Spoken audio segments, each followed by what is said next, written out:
오늘은 성육신에 대해서 살펴볼게요.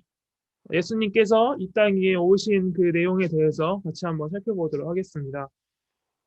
그 전에 앞서가지고 우리가 지난 시간에 했던 내용을 잠깐 또 복습을 할 텐데요. 우리가 크게 두 가지를 배웠습니다. 하나는 사람은 죄인이다.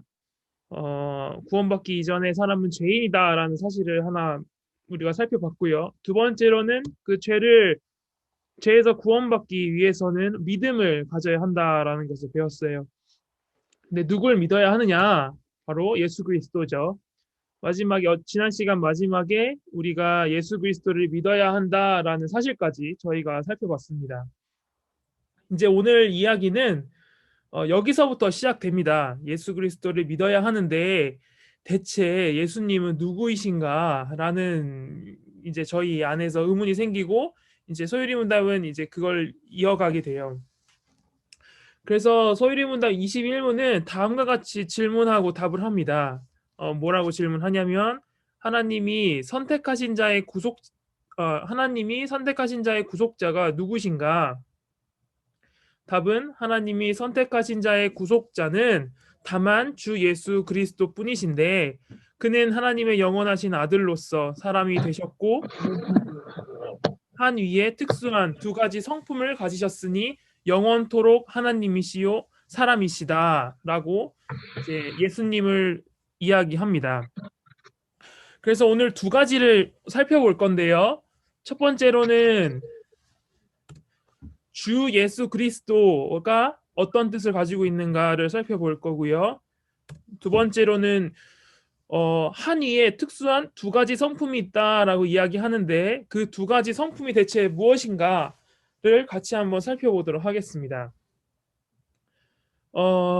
먼저 주 예수 그리스도가 무엇인지를 살펴볼게요. 먼저 예수님을 주다, 주이시다라고 얘기하는데 그 주라는 게 대체 무엇인가? 주라고 하면 주인을 얘기합니다. 주인.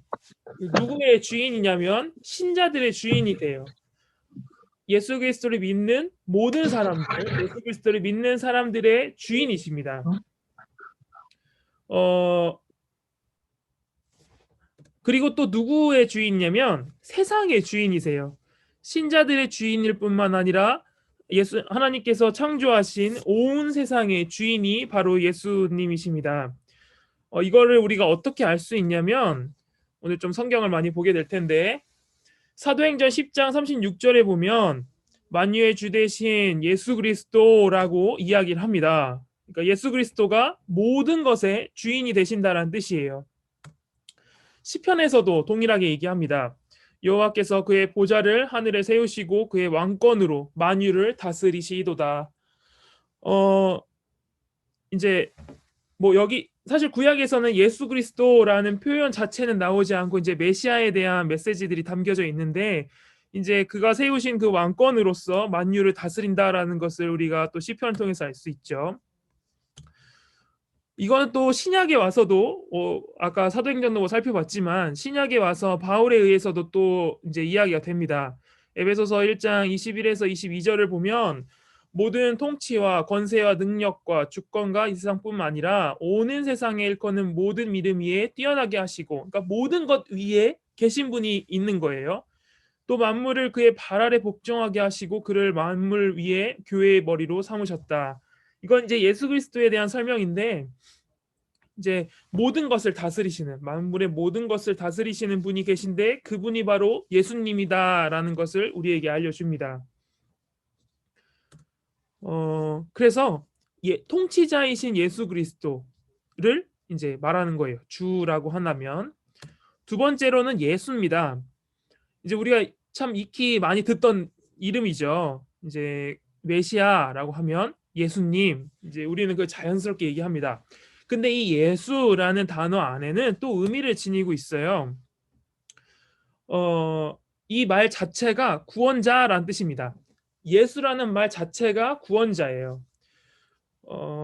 구원자는 오직 예수 그리스도입니다. 우리가 이제 이건 지난 시간에도 살펴봤죠. 구약에서는 앞으로 오실 예수님에 대한 예언이 있었어요.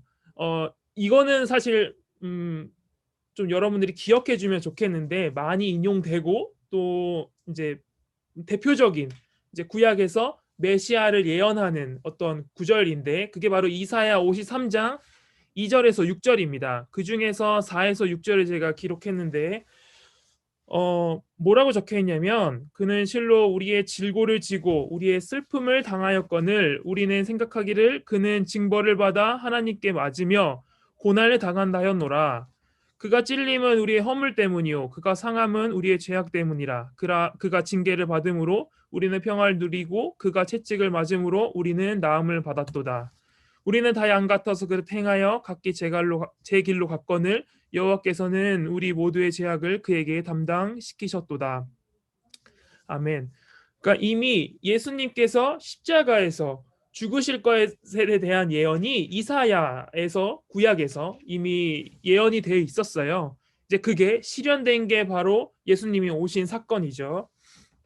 근데 이제 이사야 53장에서도 예수님이 무엇을 하셨냐라고 한다면 이분이 구원자로서 그분의 자녀들의 그러니까 우리들의 죄를 담당하시기 위해서 이 땅에 오셨다라고 이제 이사야는 메시아에 대해서 예언을 하고 있습니다. 바로 구원자로서 오신다라는 이야기죠. 이스라엘 사람들은 이 메시아를 기다리면서 살았습니다. 구약의 백성들은 앞으로 오실 메시아를 기다리면서 살았어요.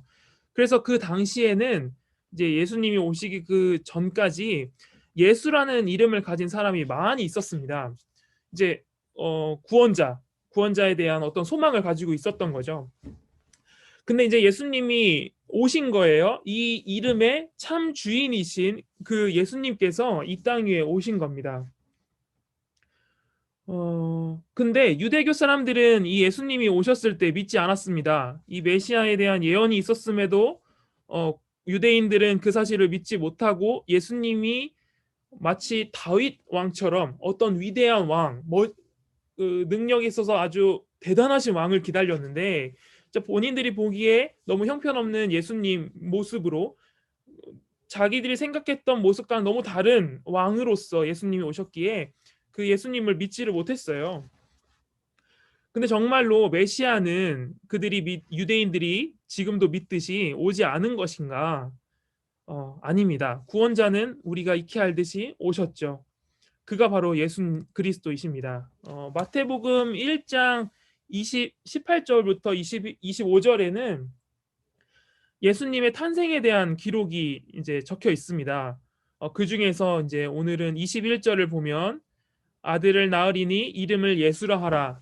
이는 그가 자기 백성을 그들의 죄에서 구원할 자이심이라 하니라. 이렇게 기록되어 있습니다. 이제 천사가 와서 이제 이야기를 하는 거죠. 이제 아기를 낳을 건데 그 아이 이름은 예수다. 근데 이 예수가 무엇을 하실 분이냐라고 한다면 자기 백성을 그들의 죄에서 구원하신다라는 것을 이제 알려줍니다. 앞서 말했듯이 이 이름 예수라는 이름 자체가 구원자라는 뜻을 가지고 있습니다. 그 주인이 아까 말했듯이 이제 오신 거죠. 이 이름의 참 주인이. 이제 마지막으로 그리스도입니다. 우리는 주로 이제 예수, 그리스도 이렇게 이제 호칭을 하죠. 근데 이 그리스도라는 의미 자체에도 어떤 의미를 가지고 있습니다. 무엇이냐면 기름 부음 받은 자라는 뜻이에요. 이 이름 자체가 기름 부음 받았다라고 하면 여러분은 어떤 생각이 나나요? 성경에서 누가 떠오르시나요? 세 명이 그러니까 세 직분이 떠올라야 합니다. 이 기름 부음 받은 자라고 한다면 첫 번째로는 왕입니다. 이제 우리가 뭐 사무엘상에서 이제 사울이 왕이 되는 장면이라든가 뭐 이렇게 보다 보면 왕이 되는 때에 기름을 붓는 이제 장면이 등장합니다. 왕 이제 다윗 같은 이제 왕을 세울 때에 기름을 이제 붓는 게 나오는데 그 첫 번째로서 예수님이 가지시는 이제 이 왕 자체가 이제 앞으로 오실 메시아가 어떤 분이신지를 보여주는 거예요. 그래서 마치 다윗과 솔로몬이 그 나라를 다스리고 보호하셨듯이 예수님께서는 자신의 백성들 그리고 그 나라를 다스리시고 그 백성들을 보호하신다라는 것을 이제 보여줍니다. 그래서 예수님께서는 왕으로서 이제 우리를 보호하시고 통치하신다라는 것을 우리가 이 호칭에서 알 수 있어요. 두 번째로는 제사장입니다. 제사장 또한 이제 기름 부음을 받는 자예요. 근데 이분이 우리는 예수님께서는 무엇을 하셨냐면 이제 제사장은 제사를 드리는 사람이죠. 그리고 또 죄 사함을 받게 하는 사람입니다. 이제 성전에서 특히 대제사장을 통하여 이제 죄를 사하여 주는 장면을 우리가 구약에서 볼 수 있는데 예수님이 바로 그 대제사장으로 오신 분입니다. 제가 여기다 기록은 하진 않았는데 히브리서 4장 14절에 보면 우리에게 큰 대제사장이 계시니 승천하시니 곧 하나님의 아들 예수다라고 기록하고 있습니다. 예수님께서는 대제사장으로 오셨을 뿐만 아니라 자기를 희생 제물로서 우리의 죄를 모두 다 사하는 그런 일을 하셨죠. 그래서 예수님께서는 제사장이시다라는 것 자체가 이 그리스도라는 이름 안에 또 포함되어 있습니다. 그리고 마지막으로 선지자이십니다. 선지자는 어떤 사람이었냐면 하나님의 이제 말씀을 계시된 그 말씀을 계속해서 이제 사람들한테 전하는 그 역할을 했었죠. 여기다가 제가 기록을 해놨네요. 네, 큰 대제사장 하나님의 아들 예수다라는 것 이제 그거고요. 선지자로서 가르침을 주던 사람들입니다. 그 선지자들이 가르쳤듯이 예수님께서도 사복음서에서 보면 계속해서 가르치시는 어떤 역할을 하세요. 다른 걸 가르치시는 게 아니라 아버지의 뜻이 무엇인지, 하나님 아버지가 무엇을 알려주고 싶으신지, 자기 얘기를 하는 것이 아닌 하나님의 얘기를 계속 하신다고 말씀하시거든요. 예수님께서는 그렇게 선지자들과 같이 말씀을 전하시는 분으로서 이제 복음서에 또한 등장합니다. 그래서 왕, 선지자, 제사장, 구약에서 등장하는 그 색 직분이 예수 그리스도를 향하여 가고 있어요. 그래서 우리는 그 구약의 이제 왕과 선지자, 제사장의 이야기를 통해서 앞으로 오실 메시아가 예수 그리스도가 어떠한 분인지를 우리가 알 수 있는 것이죠. 두 번째로는 이제 우리가 이어서 살펴볼 것은 아까 이제 앞에 보면 두 가지 성품에 대한 얘기를 했습니다. 그래서 이제 이분이 어떻게 오셨는가, 이제 성육신을 하여서 오셨는데 이제 두 가지 성품을 가지고 있는데 어떤 것이냐면 참 하나님이신 동시에 참 인간이다라는 거예요. 그러니까, 우리는 인간이죠.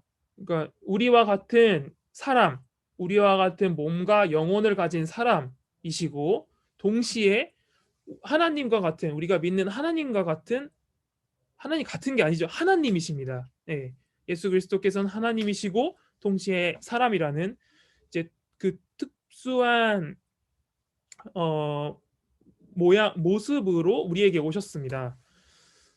우선 첫 번째로는 참 하나님이시다라는 것을 살펴볼게요. 요한복음 1장 1절에는 뭐라고 적혀 있냐면 태초에 말씀이 계시니라 이 말씀이 하나님과 함께 계셨으니 이 말씀은 곧 하나님이시다라고 이제 얘기를 하고 있습니다. 그러면 여기서 이 요한이 요한복음을 기록했는데요. 요한이 말하는 이 말씀은 누구인가? 바로 이 말씀은 누구인가 하면 바로 예수 그리스도입니다. 그러니까 바로 예수님이 하나님이시다는 거예요. 이 말은 무슨 뜻이냐면 하나님께서 보여주신 그 구약 이제 39권, 39권에서 보여주는 그 하나님의 놀라운 능력이 예수 그리스도 안에서도 보여진다는 거예요. 하나님께서는 무한하시고 완전하시고 그 누구보다 지혜로우시며 능력에 있어서 뛰어난 분이신데 예수님께서도 그 하나님과 같이 능력에 있어서도, 그리고 지혜에 있어서도, 권능에 있어서도 모두 다 뛰어나신 분이심을 우리가 알 수 있습니다. 예수님은 하나님, 참 하나님이시기 때문에 그러한 능력들을 다 가지고 계신 거예요. 두 번째로는 참 사람이십니다. 이게 참 놀라운 거예요. 하나님이신데 사람이십니다. 지금도 이제 그 참 사람으로 계신데, 요한복음 1장 14절에서 뭐라고 얘기를 하냐면, 그 말씀, 방금 살펴봤던 그 말씀이 예수님이신데 그 예수님께서 육신이 되어 우리 가운데 오셨다라고 이야기를 합니다. 예수님께서 육신을 입고 우리와 같은 영혼으로 이 땅 가운데 오신 거예요. 그렇다면 우리가 이런 생각을 할 수 있죠. 겉모습만 사람이었던 건 아닌가라는 의문을 가질 수 있습니다. 근데 이것 또한 아닙니다. 로마서 8장 3절에 보면, 율법이 육신으로 말미암아 연약하여 할 수 없는 그것을 하나님은 하시나니 곧 죄로 말미암아 자기 아들을 죄 있는 육신의 모양으로 보내어 육신의 죄를 정하사라고 말하고 있습니다. 바울이 이제 하나님께서 그 아들이신 예수님을 죄 있는 육신의 모양으로 보냈다라는 것이에요. 근데 우리는 또 이렇게 생각할 수 있습니다. 그러면 죄 있는 육신의 모양이다라고 하면 예수님 안에도 죄가 있는 건 아닌가? 라는 또 생각을 할 수 있어요. 연약함을 이제 생각할 수 있죠. 근데 예수님께서는 분명히 우리와 같은 사람으로 오셨기 때문에 연약함을 가지고 계십니다. 하지만 그것은 죄에 의한 것은 아니에요. 히브리서 4장 15절에 마지막에 보면, 우리와 똑같이 시험을 받으신 이로되 죄는 없으시다라고 이야기를 합니다. 예수님께서는 우리와 똑같은 연약함을 지고 계셨어요. 어떤 연약함이냐면, 질고를 아시는 분이다라고 이제 아까 이사야에서도 얘기를 했는데, 질병이 어떤 질병에 걸렸는지 우리는 알 수 없으나 질병에 대해서 아시는 분이었습니다. 그리고 또 우리가 성경을 계속해서 이제 예수님에 대한 사건들을 보다 보면 피곤하셔서 주무시는 것에 대한 얘기가 나오고, 또 우리와 같이 목마르고 배고파 그 필요에 의하여 물도 마시고 그 음식도 섭취하시는 모습이 나타납니다. 예수님께서는 그런 모습을 봤을 때 우리와 똑같은 사람이었다라는 것을 알 수 있어요. 근데 이분은 죄는 없으십니다. 그래서 우리가 죄로 인하여 겪는 어떤 연약함은 지고 계시지 않은 거예요. 예수님께서는 이렇게 사람이시면서 하나님이신 모습을 가지고 계셨습니다. 그렇기 때문에 소유리문답 22문은 이렇게 질문하고 답을 합니다. 그리스도께서 하나님의 아들로서 어떻게 사람이 되셨는가? 하나님의 아들 그리스도께서 사람이 되신 것은 참 몸과 지각 있는 영혼을 취하시어 성령의 권능으로 동정녀 마리아에게 잉태되어 하셨으나 죄는 없으시다라고 이야기를 합니다. 몸과 영혼을 다 가지신 분이에요. 근데 죄는 없으신 분이시죠.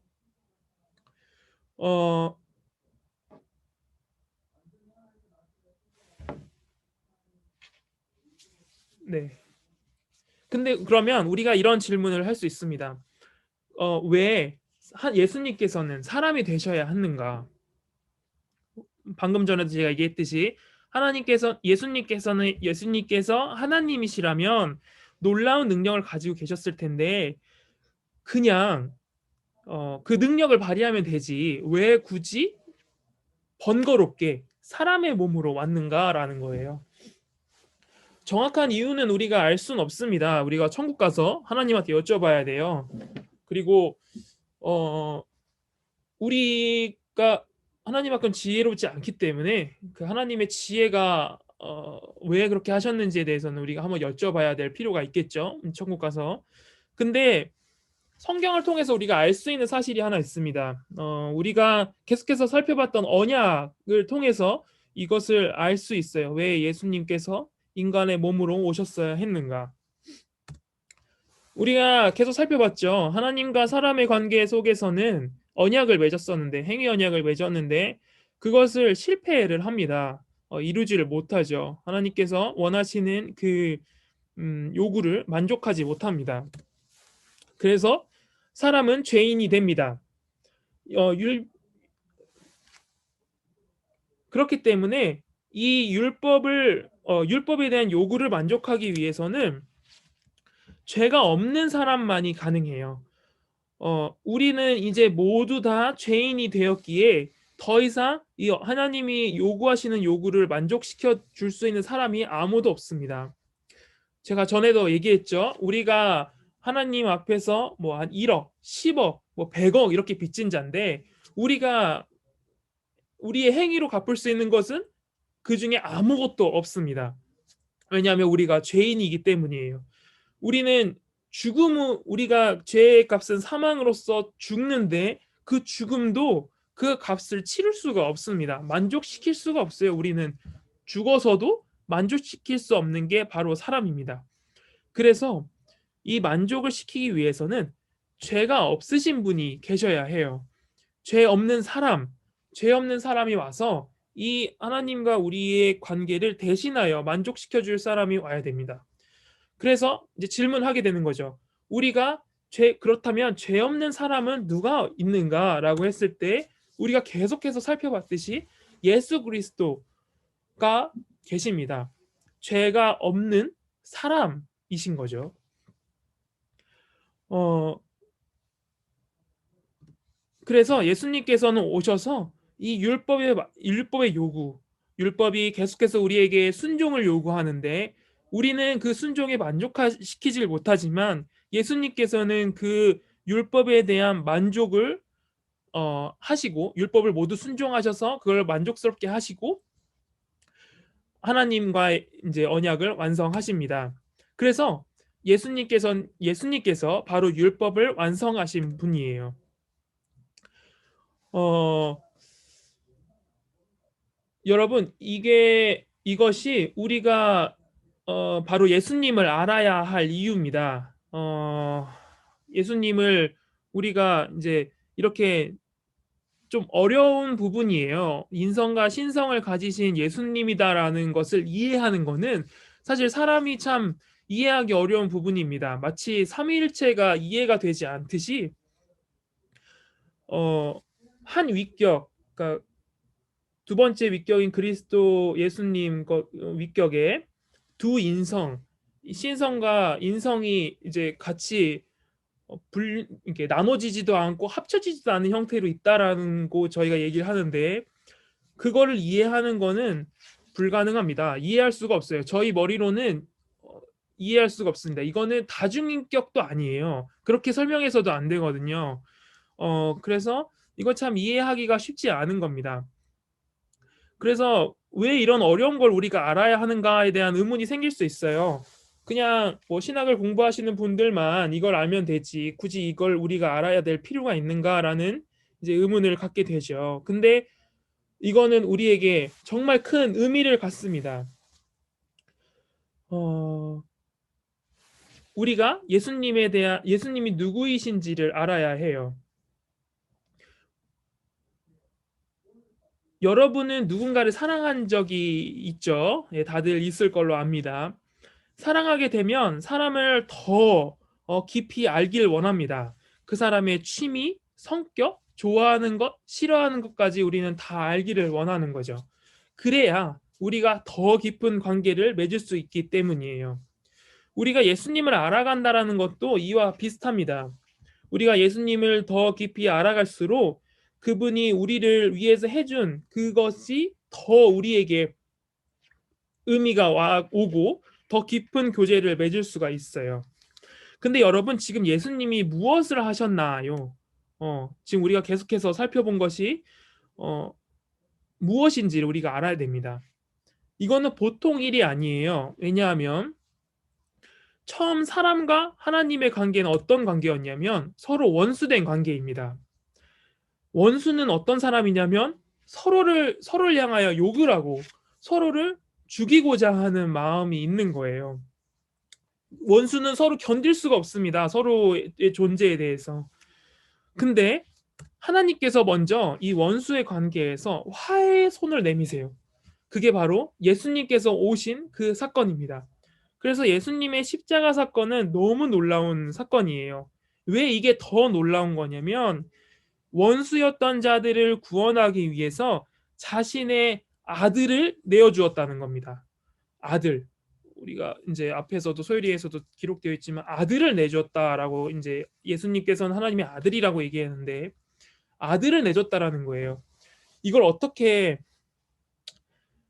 설명하면 참 이해가 될까라고 이제 고민했는데 요즘 참 큰 이슈가 하나 있죠. 제가 이름을 기억하기 맞다. 정인이에 대한 비극적인 사건이 요즘 참 큰 이슈로 이제 오고 있는데 저는 사실 이게 이런 기사를 봤을 때 잘 보지를 못해요. 왜냐하면 자꾸 그런 어린 아이에 대한 비극적인 사건이 드러날 때마다 제 딸이 생각이 나기 때문입니다. 주로 이제 그런 어린 아이들에 대한 비극적인 사건이 많은데 뉴스에도 많이 나오고 아이의 죽음이라는 거를 받아들이기가 사실 너무나도 괴로워요. 그게 제 아이라는 것을 떠나서 제가 낳은 아이가 아니더라도 어린 아이가 죽었다라는 거는 참 너무나도 슬픈 일입니다. 근데 그게 제 자녀다, 제 아이가 죽었다라고 하면 사실 그거는 상상하고도 쉽지 않은 일이죠. 어, 어떤 경우가 됐더라도 부모는 자식을 죽음으로 내놓는 것에 대해서 납득할 수도 없고 받아들이지도 못합니다. 여러분의 모든 부모님들이 다 그러실 거예요. 근데 지금 하나님께서는 원수를 위하여 그 아들을 내어주고 있습니다. 그냥 내가 사랑하는, 내가 이뻐하는 사람들 위해서 내어주는 것도 납득하기 힘든데 나와 대적하는 사람을 위해서 내 아들을 내놨다라는 것은 너무나도 납득할 수 없고 우리로서는 절대 할 수 없는 일이죠. 근데 심지어 그 원수들을 살리기 위하여 아들을 고통 속으로 밀어 넣었다라는 거예요.